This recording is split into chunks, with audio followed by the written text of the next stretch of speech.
Factors affecting workability of concrete, Part 2.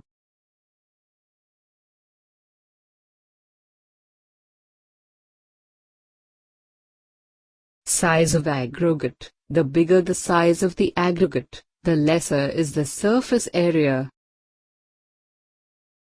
Hence, less amount of water is required for wetting the surface.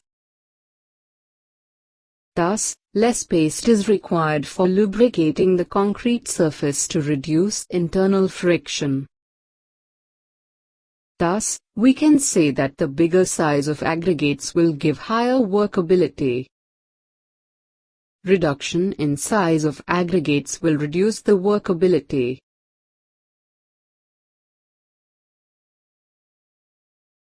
Shape of aggregates. The shape of aggregates is also have considerable influence on the workability of concrete. Compared to rounded aggregates or cubicle-shaped aggregates, the angular, elongated or flaky aggregate makes the concrete very harsh. Thus, rounded aggregates have better workability. This is due to rounded aggregate will have less surface area and less voids than an angular or flaky aggregate.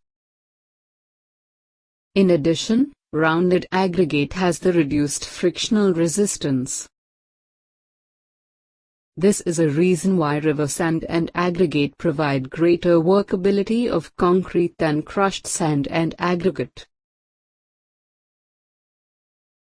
Besides, the shape of aggregate also has a significant effect on strength and performance of concrete. In recent times, usage of natural sand is restricted, thus new machine was designed to yield well-shaped and well-graded aggregates. Surface texture. The surface texture of the aggregate also has significant effect on the workability of concrete. The total surface area of roughly textured aggregate is more than the surface area of a smoothly rounded aggregate of the same volume. Thus, it can be inferred that roughly textured aggregate will show poor workability and smooth or glossy textured aggregate will give better workability. A reduction of interparticle frictional resistance offered by smooth aggregates also contributes to higher workability. Remaining factors we will discuss in the upcoming videos. Thank you for watching. Stay tuned. The best is yet to come. Kindly do like, share, comment your views and finally don't forget to subscribe our channel.